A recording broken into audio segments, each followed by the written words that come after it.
Dövlət başçısının Azərbaycan Respublikası Elm və Təhsil Nazirliyinin tabeliyindəki elmi müəssisələrin fəaliyyətinin optimallaşdırılması və səmərəliliyinin artırılması ilə bağlı əlavə tədbirlər haqqında müvafiq sərəncamına əsasən Nazirliyin tabeliyində olan bir sıra elmi tədqiqat institutlarının struktur baxımından optimallaşdırılması nəzərdə tutulur. Bu barədə Elm və Təhsil Nazirliyindən məlumat verilib. Qeyd olunub ki, elmi idarəetmənin keyfiyyətcə yeni mərhələyə keçidini təmin edən institutlar arası əməkdaşlığın gücləndirilməsi baxımından mühüm strateji sənəd olan sərəncam əsasında oxşar və bir-birini tamamlayan istiqamətlər üzrə fəaliyyət göstərən institutlar birləşdirilərək ixtisaslaşmış 8 institut geologiya, coğrafiya, fizika, kimya, riyaziyyat, botanika, canlı sistemlər və molekulyar biologiya institutları yaradılacaq.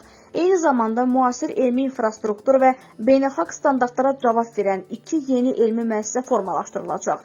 Bəzi elmi tədqiqat institutları isə regionlarda fəaliyyət göstərən dövlət universitetlərinin tabeliyinə veriləcək ki, bu da elm və təhsilin inteqrasiyasını daha da gücləndirilməsinə xidmət edəcək. Əlavə olaraq artıq fəaliyyət effektivliyi zəif olan bəzi elmi istehsalat biliklərinin fəaliyyətinə xitam veriləcək.